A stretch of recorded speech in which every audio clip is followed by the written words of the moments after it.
भूकंप से तबाह तुर्की की मदद के लिए भारत का ऑपरेशन तेज हो गया है। अभी अभी इंडियन एयरफोर्स का दूसरा ग्लोब मास्टर प्लेन तुर्की के लिए रवाना हो गया है।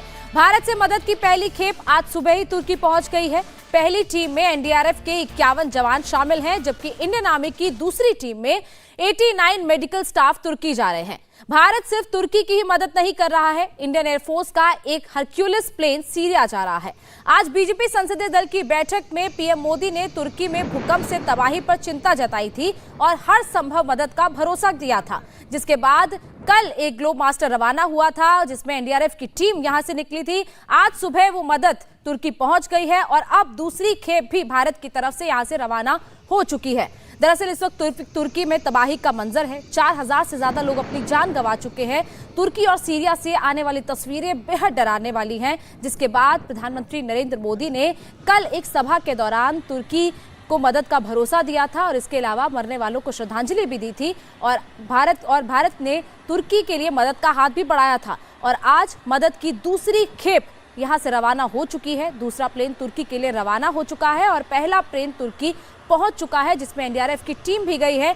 एनडीआरएफ की टीम वहां पर रेस्क्यू ऑपरेशन में जाकर मदद करेगी। इसके अलावा जो मदद यहां से भेजी गई है वो मदद भी तुर्की तक अब पहुंचाई जा चुकी है। तो ये बड़ी मदद भारत की तरफ से तुर्की और सीरिया के लिए भेजी गई है। भारत के अलावा और भी कई देश तुर्की और सीरिया की मदद के लिए आगे आ रहे हैं कि भारत की तरफ से ये दूसरी खेप आज यहां से रवाना हो चुकी है।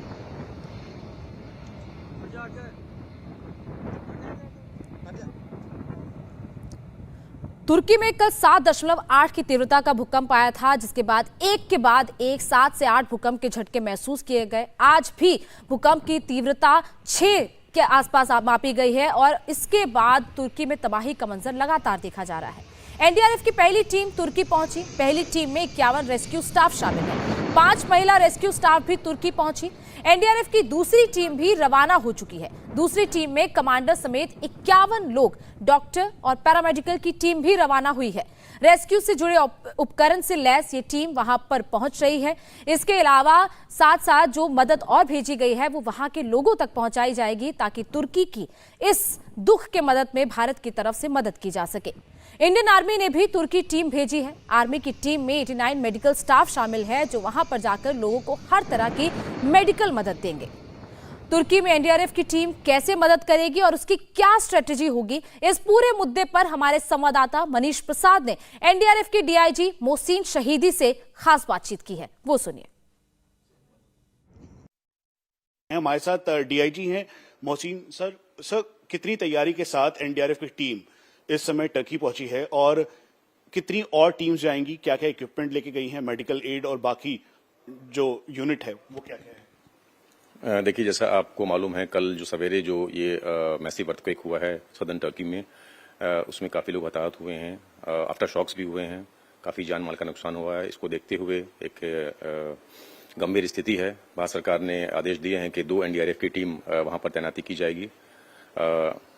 इस आदेश के तहत 2 टीम हमारी 101 की नफरी जो है उसकी तैनाती की जा रही है। इसमें हमारे 51 रेस्क्यूअर्स पहले ही टर्की में पहुंच चुके हैं। फर्स्ट फ्लाइट वहां पर लैंड कर चुकी है कुछ देर पहले, और दूसरी हमारी टीम जो है वो इंडियन एयरबेस पर तैनात है।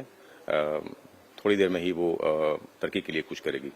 सर, इक्विपमेंट्स, क्योंकि एनडीआरएफ को इसमें एक्सपर्टीज है, चाहे वो नेपाल का अर्थक्वेक हो या फिर बाकी क्राइसिस या एचएडीआर, जो इक्विपमेंट्स और साथ में स्निफर डॉग्स भेजे हैं उनकी संख्या लगभग कितनी है? क्या इक्विपमेंट्स भेजे हैं? मॉडर्न गैजेट्स की बहुत रिक्वायरमेंट है और साथ में आपके लॉजिस्टिक बेस की भी काफी रिक्वायरमेंट होगी। जी, इन सब का ख्याल रखा गया है और इसको देखते हुए हमारे पास स्टेट ऑफ इक्विपमेंट्स भी हैं, जिसमें डिटेक्शन और लोकेशन इक्विपमेंट्स हैं, एक्सेस और एक्सट्रिकेशन इक्विपमेंट्स हैं, पावर टूल्स हैं, लाइटिंग इक्विपमेंट्स हैं।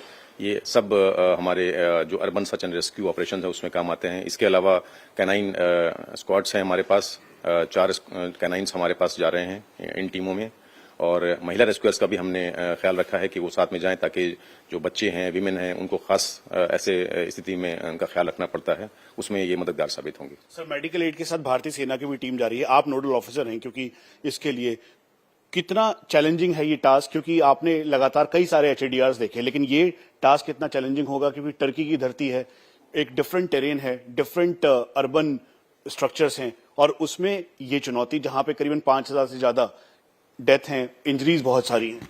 बिल्कुल ये एक चैलेंजिंग ऑपरेशन रहेगा, मगर मेरा मानना है कि पहले भी हमने ऐसे ऑपरेशंस किए हैं। 2011 में जापान में जब ट्रिपल डिजास्टर आया था, अर्थक्वेक सुनामी आई थी, उसके बाद नेपाल अर्थक्वेक भी हमने डील किया है। तो हमारे पास एक्सपीरियंस है, एक्सपोजर है, और जो हमारे अपने देश में भी जो लगातार डिजास्टर्स होते हैं जिसको हम अटेंड करते हैं, उसको में भी जो हमारी लर्निंग्स हैं, जो एक्सपोजर है, इन सब सिचुएशंस में बेहतर काम करने के लिए वो काम आएगा। सर, एक आखिरी सवाल, एनडीआरएफ की कुल मिला के जो नफरी है कितनी वहां पे ऑन ग्राउंड जाएगी, और क्या और भी बैकअप के तौर पे रखा है कि अगर जरूरत पड़ेगी तो और भेजेंगे? वर्तमान में 2 टीमों की तैनाती की जा रही है। इसके अलावा ग्राउंड सिचुएशन असेसमेंट के बाद अगर और तैनाती की जरूरत होगी तो उसके लिए हम तैयार हैं। और टर्की की मदद के लिए भारत ने हाथ बढ़ाया है, और इसी हाथ के साथ साथ मेडिकल एड्स, इक्विपमेंट्स, एचएडीआर के लिए एनडीआरएफ की टीम को वहां पर भेजा जा रहा है। इंडिया टीवी हर वक्त हर जगह डाउनलोड करने के लिए सर्च करें India TV news Google play store या ऐप स्टोर पर।